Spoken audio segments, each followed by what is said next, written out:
The Mortise and Tenon.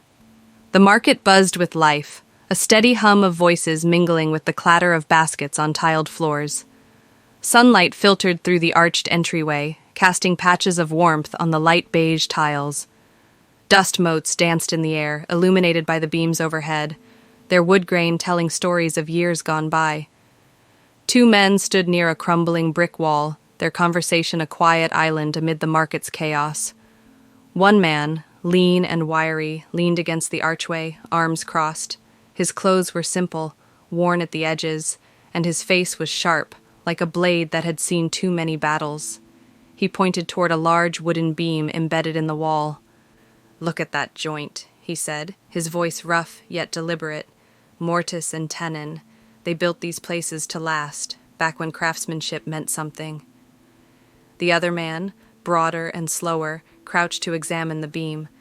His fingers traced the smooth, weathered wood, lingering over the subtle lines etched by time. He wore a loose shirt, sleeves rolled up, revealing strong, calloused hands. A gentle smile creased his round face. "It's still holding," he replied, standing tall again. "After all these years, all that weight, it's still here." The wiry man scoffed, shaking his head. "Barely. Look at the bricks. They're crumbling. You think that beam will last forever? Nothing does." "Maybe it doesn't need to," the broader man said, resting his hand on the beam. "Maybe it just needs to hold long enough." "For what?"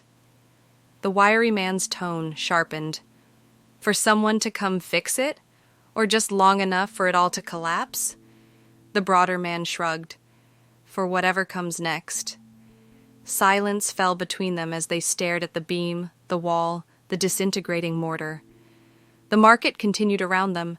A child dashed by, clutching a squeaky toy. A vendor shouted, waving a bundle of herbs that filled the air with the scent of mint and sage. Somewhere deeper in the hallway, a light flickered, casting shadows that danced across the tiles. "It's all the same," the wiry man finally said. "You build something, and it falls apart. No matter how much care you put into it, time takes it all." The broader man regarded him, his smile fading, replaced by a softer expression. "Maybe, but you still build, don't you?" The wiry man didn't reply.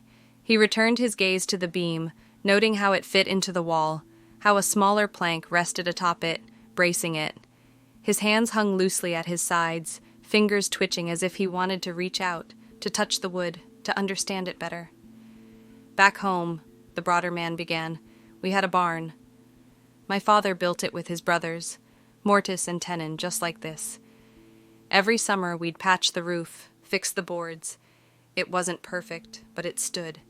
It held." The wiry man turned to him, eyes narrowing slightly. "And now? Now it's gone," he said. "A storm took it a few years back, but I remember it. I remember how it smelled, how it felt to lean against those beams when the rain poured down. That's what matters." The wiry man looked away, back at the beam. His jaw tightened. "Maybe, but remembering doesn't hold anything up." "No," the broader man replied, "but it's something."